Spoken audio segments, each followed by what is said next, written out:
إن الحمد لله نحمده ونستغفره ونستهديه ونعوذ بالله من شرور أنفسنا ومن سيئات أعمالنا. من يهده الله فهو المهتد ومن يضلل فلن تجد له وليا مرشدا. وأشهد أن لا إله إلا الله وحده لا شريك له وأشهد أن محمدا عبده ورسوله. يا أيها الذين آمنوا اتقوا الله حق تقاته ولا تموتن إلا وأنتم مسلمون. يا أيها الذين آمنوا اتقوا الله ولتنظر نفس ما قدمت لغد واتقوا الله إن الله خبير بما تعملون. يا أيها الذين آمنوا قوا أنفسكم وأهليكم نارا وقودها الناس والحجارة عليها ملائكة غلاظ شداد لا يعصون الله ما أمرهم ويفعلون ما يؤمرون. أما بعد، فإن خير الحديث كلام الله وخير الهدي هدي محمد صلى الله عليه وسلم، وإن شر الأمور محدثاتها، وإن كل محدثة بدعة، وكل بدعة ضلالة، وكل ضلالة في النار. ثم أما بعد، تهديد شديد ووعيد من رب العالمين، تهديد بالويل. والويل هي عذاب أو هلاك أو حفرة من حفر جهنم. فهذا التهديد الشديد وهذا الوعيد لمن؟ لعدة أصناف. فيقول الله تبارك وتعالى: ويل للمطففين. فمن هم المطففين؟ الذين إذا اكتالوا على الناس يستوفون وإذا كالوهم أو وزنوهم يخسرون. وما هي الصنف الثاني؟ فويل للمصلين. فما بالك بتارك الصلاة؟ فويل للمصلين الذين هم عن صلاتهم ساهون. وما هي الصنف الآخر؟ ويل للقاسية قلوبهم عن ذكر الله. هم الغافلون القاسية قلوبهم عن ذكر الله، الذي لا يحب سماع صوت الأذان، والذي لا يحب سماع قراءة القرآن، والذي لا يحب ذكر الله، وهو غارق في الغفلة. وما هي الصنف الآخر؟ ويل لكل أفاك أثيم، أي كذاب. وفي سورة المرسلات ذكر الله تبارك وتعالى: ويل للمكذبين 10 مرات. وكذلك هناك آية أخرى: ويل للكافرين، أي المشرك والغارق في الكفر. وكذلك ويل لكل همزة لمزة، الذي يلمز الناس ويضحك عليهم. وهناك أحاديث أيضا عن الويل، إذ يقول عليه الصلاة والسلام: ويل لمن حدث ليضحك القوم، ويل لمن كذب وحدث ليضحك القوم، فويل له ثم ويل له.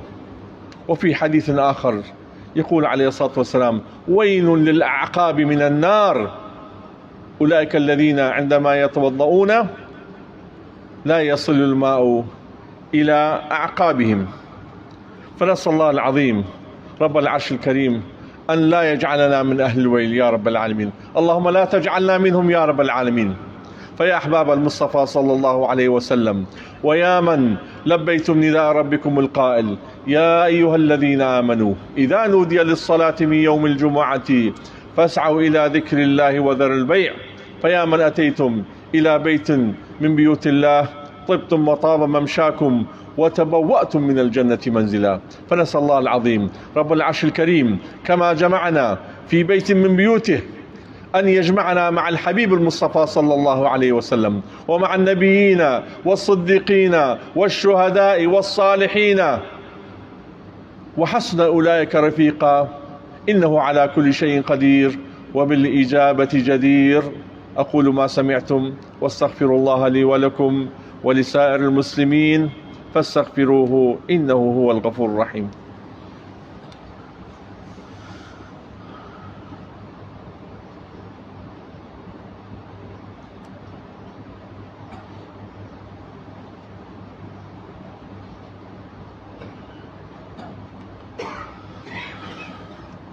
الحمد لله رب العالمين، والعاقبة للمتقين، ولا عدوان إلا على الظالمين، والصلاة والسلام على سيدنا محمد سيد الأولين والآخرين وعلى آله وصحبه وسلم. Amma ba'd. Aziz Müslümanlar, muhterem müminler, Cenab-ı Allah birkaç ayetlerde tehdit edir, vaid edir, ağır bir şiddetle tehdit edir. Bir veyl. Veyl ne demektir? Ulema-i kiram veyli açıqlar. Bir veyl odur cehennemin çukurlarından birisi, derelerinden birisi. O bir manası nedir? Bir veyl manası azabun ev helak. Ağır bir azaptır. Bakın Cenab-ı Allah veyl kelimesi harda geldi. Bismillahirrahmanirrahim. Veylun likulli humazetin lumaze. Veyl var kimi için? O kimse ki bir hemz eder, lemz eder. Göziden, işarattan birden hani mezzakın eder, birden hani taklid eder. Yoksa onun hakikatine, şeyine mezzak eder. Onun için veyl var. Eğer taklid ise, eğer mezzak ise, eğer alem ölüde utantırı sözün, eğer bunun sözünü bir başka sözden şey edirse, bunlar için veyl var. Veylun likulli humazetin lumaze. Ondan sonra ellezî cema'a mâlen ve addede. Veyl var o kimse ki böyle para toplar, para sever.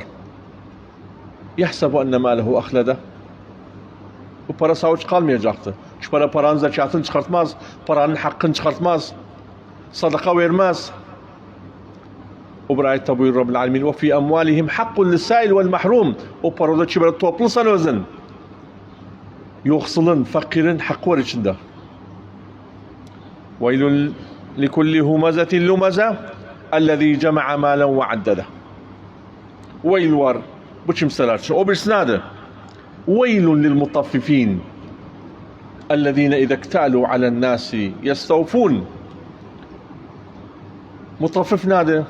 Ki böyle ticaretinde çalar, terazide çalar. At-tatfif veylul mutaffifin ellezîne idâ iktâlû alen nâsi yestevfûn ve idâ kâlûhum ev vezenûhum yukhsirûn. Ki böyle başka devletten ticaret buraya şey getirende çürük mallar getirir. Pazara çürük malları indirir. الذين إذا اكتالوا على الناس يستوفون وإذا كالوهم أو وزنوهم يخسرون ألا يظن أولئك أنهم مبعوثون ليوم عظيم يوم يقوم الناس لرب العالمين. Bu düşünmür kıyamatı. Bunlar için var veyl. O bir sınıf nedir veyl var olsun? فَوَيْلٌ لِلْمُصَلِّينَ. Namaz kılanlar için. Yok her namaz kılanlar için. فَوَيْلٌ لِلْمُصَلِّينَ الَّذ۪ينَ هُمْ عَنْ صَلَاتِهِمْ سَاهُونَ. Namaza hor bakarlar. Ha biraz sonra kılalım. Namazı vaktinde kılmaz. Namaza önem vermir. Sanki bir adet alıp namazı, ibadet almayıp özün. Namazı geç kılar, namazı cemaatten kılmaz, camilara gelmez. Bu namaz kılan ise veil var o için. Bu namaz terk eden nece? فَوَيْلٌ لِلْمُصَلِّينَ الَّذ۪ينَ هُمْ عَنْ صَلَاتِهِمْ سَاهُونَ اَلَّذ۪ينَ هُمْ يُرَاءُونَ وَيَمْنَعُونَ الْمَاعُونَ. Onlar da nedirler? Bazı namaz kılar, riyakarlık eder. İçerisinde namaz kılan değil ama alemin önünde namaz kılar. Bir yere gelende bakar, alem hep namaz kıldı, diğer koymadı zararı namaz kılın. O bir veil, o bir azap, o bir helak. Kimi içindi?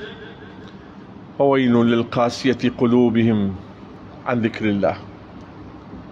Bazı Allah'ın adı gelende aramaz. لِلْقَاسِيَةِ قُلُوبُهُمْ. Kalbinde kasavet var. عَنْ ذِكْرِ اللّٰهِ. Bakarsan Kur'an eşlende, bu nedir? Bunu at ağrı yere. İstemirim Kur'an eşidim. Azanı, istemirim azanı eşidim. Bunu becermiyorum. Filan camiye gitmem, bunu becermiyorum. Filan şey etmem, bunu becermiyorum. Eline Kur'an almağıyla, rasın hemen okuma koy ağrı şeye bakım. Eline telefon alanda, özüne Kur'an gelende bakmaz o yüzden. Başka şeye bakar. فَوَيْلٌ لِلْقَاسِيَةِ قُلُوبِهِمْ عَنْ ذِكْرِ اللّٰهِ. Gaflete yaşar. Gaflete boğuluptu. Bunlar için veil var. Veil, azab, ev helaklerin müstahçı. Ondan sonra veilun lil müşrikin. Veilun lil kafirin. Küfürde boğulan, kafir için, müşrik için, bunlar için veil var. Cehennemin çukurlarından birisi. Efendimiz Aleyhisselatü Vesselam oturup sahabe-i kiramdan bir ses geldi. Sahabe-i kirama dedi, bilirsiniz bu ses nedir? Sahabe-i kiram dedi, Allahu ve Resuluhu a'lem. Dedi, Allah da o peygamberi bilir. Dedi, bu bir daştı. Cehennemin çukuruna atılı 70 yılda indi ulaştı çukurun dibine. O böyle çok çukurdu cehennemin dereleri. Feveil cehennemin derelerinden birisidir. O bir veil bakak kimler için? Veilun li kulli affakin athim. İfkeden alema, iftira eden alema, boş boş tuhme atan, alema bühtan eden, yalanla bühtan eder, yalanla tuhme atar, yalanla alamın süm'atını kırar. Veilun li kulli affakin athim. Athim çok günahkardı o kimse. Ve dilimize makayet olağın. O bir veil bakak kimler için? Dedim misal için, kafirler için, namaz kılanlar için, gashşaşlar için, yalancılar için. O bir suret Mursilet'te 10 kere gelipti.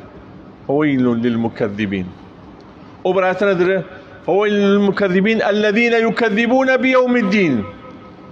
Bazen diğer kıyamet yoktu. Beşer bilir ölmeyle biter, hadi o hayat biter. İnkar eder kıyametin. Onlar içinde veil var, azap var. Bu ayetlerde Cenab-ı Hak hadislerde ne var? Veil üzerine. Efendimiz Aleyhisselatü Vesselam gördü bir cemaat abdest ediler. Ve bazının dabbanına su ulaşmadı. Ne buyurdu Efendimiz Aleyhisselatü Vesselam? Veilun lil a'qabi minen nar. Veilun lil a'qabi minen nar. Bu bizler ne öcredir? Her abdest edende iyice abdest edin. Dabanımızı, ayağımızı her yerden yağın. Maalesef bazı abdestinde mukassırdı. Abdestinde esüktü. Bakarsan su dirseğine ulaşmır, su dabanına ulaşmır, su bazı yerlere ulaşmır. Efendimiz bundan bu hadisi buyuranda bizleri öcredir, bizleri korkadır, bizleri tehdit edir. İyice abdest alın. O bir vaid nedir? O bir tehdit nedir Efendimiz Aleyhisselatü Vesselam? Veilun Veyl var o kimse için. Kim için? Limen haddesel kavme fekezebe liyudhikel kavm. O kimse için ki böyle oturur, seleşer yalan diyer, hatta alem gülsün sözüne. Mesela nükteçim yoksa bakırsan bir arkadaş filan böyle etti, alemi güldürür ona. Onun için veyl var. Hadisin sonunda nedir? Veylun lehu thumme veylun lehu. Makayet olağın dilimize. Makayet olağın. Bazı tasarrufatlar yapırıq. Allah hatta bizleri kurtarsın bu şeylerden. O bir hadise Efendimiz Aleyhisselatü nedir? Veylun lil arabi min şerrin kad iktarab. Dediler ya Resulullah, bu veyl ne hiç bela? Yedi sabbahtan gördüm, Yacuc Macuc başlayıplar kırmağa. Yani bu bize ne öcredir? Kıyamet yakın oldu. Özümüze makayet olağın. Gaflete yaşamayağın. Devamlı Allah'ı zikredağın. Hatta bu veyl, bu cehennemin çukurları, bu helak, bu azap bizleri şümletmesin. O bir veyl nedir? Efendimizin hadisindedir. Bir denenin ameli salih olmasa, iyi işler yapmayıptı, ölüptü, çiginlerde kaldırır, apardı turba yanına. Özü diyor, ya veyleha, ayne te'ahudune biha. Sen har aparsan beni, billide, turbada, hufretun min hufari cehennem. Şöyle Efendimiz buyuruyor Aleyhisselatü Vesselam, el kabru imma ravzun min riyadil cennet, ev hufretun min hufarin nar. Ya veyleha, öz-özüne bed'a basrı. Har aparsız beni, billide, turbası, cehennemin çukurlarından birisidir. Falatan duamız Ramiz, ya Rabbi rahmet etsen halimize. Allah'ım bizleri bu sınıflardan etmesen ya Erhamur Rahim.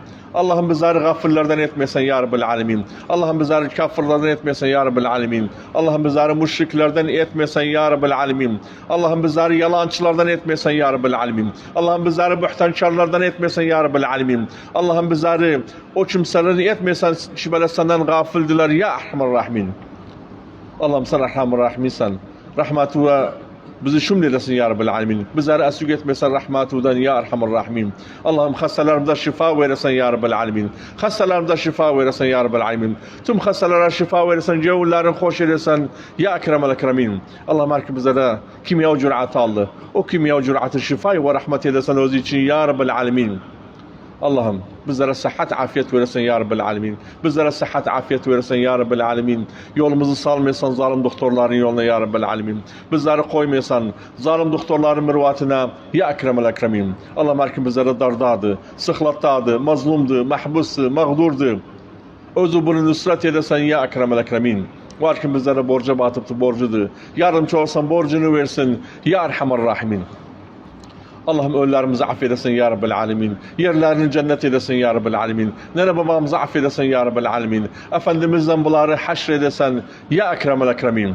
Allah'ım evlatlarımızı özü bahsediyorsan ya Rabbil Alemin. Analarımızı, kızlarımızı, kadınlarımızı, bacılarımızı özü sitredesen, iffet üzerine bunları bahsediyorsan ya Rabbil Alemin. Allah'ım bizleri kurtarırsan meşakilden ya Rabbil Alemin. Bizleri kurtarırsan mahkemelerden, merkezlerden, hastanelerden, zindanlardan, muhadderetten, harap kimselerden ya Rabbil Alemin. Allah'ım yolumuzu hoş eylesin ya Rabbil Alemin. Pazarımızı ucuzluk eylesin ya Ekremel Ekremin. Milletimizi şad eylesin ya Rabbil Alemin. Bayrağımızı üsküc eylesin ya Ekremel Ekremin. Memleketimizi pakleyesen, facirlerden, zalimlerden, hayırsızlardan, gaddarlardan ya Rabbil Alemin. Allah'ım her kim bizlere cevunda bir dilek var. Özü cevluna göre veresin ya Rabbil Alemin. Allah'ım her kim bizlerde sihr olup, cadı olup, göz nefes olup, fal olup özlem. Özü bunun acil şifasını veresin ya Rabbil Alemin. Ve tüm falçları iflic edesen ya Ekremel Ekremin. Allah'ım her kim bizlere zürriyatı olmuru. Özü salih zürriyet veresin. Cevlunu hoş eylesin ya Rabbil Alemin. Allah'ım bizleri kurtarırsan zalimlerin zulmünden, gaddarların gadrinden, sahirlerin sihrinden, buhtankarların, yalancıların, harap tahne sözlerinden ya Rabbil Alemin. اللهم ابزار التوفيق لسن يا رب العالمين. اولد دار التوفيق لسن يا اكرم الاكرمين. اللهم صل على محمد وعلى ال محمد كما صليت على ابراهيم وعلى ال ابراهيم، وبارك على محمد وعلى ال محمد كما باركت على ابراهيم وعلى ال ابراهيم في العالمين انك حميد مجيد. ربنا آتنا في الدنيا حسنة وفي الآخرة حسنة وقنا عذاب النار. وصلى الله وسلم وبارك على نبينا محمد وعلى آله وصحبه وسلم. آمين آمين. أقم الصلاة.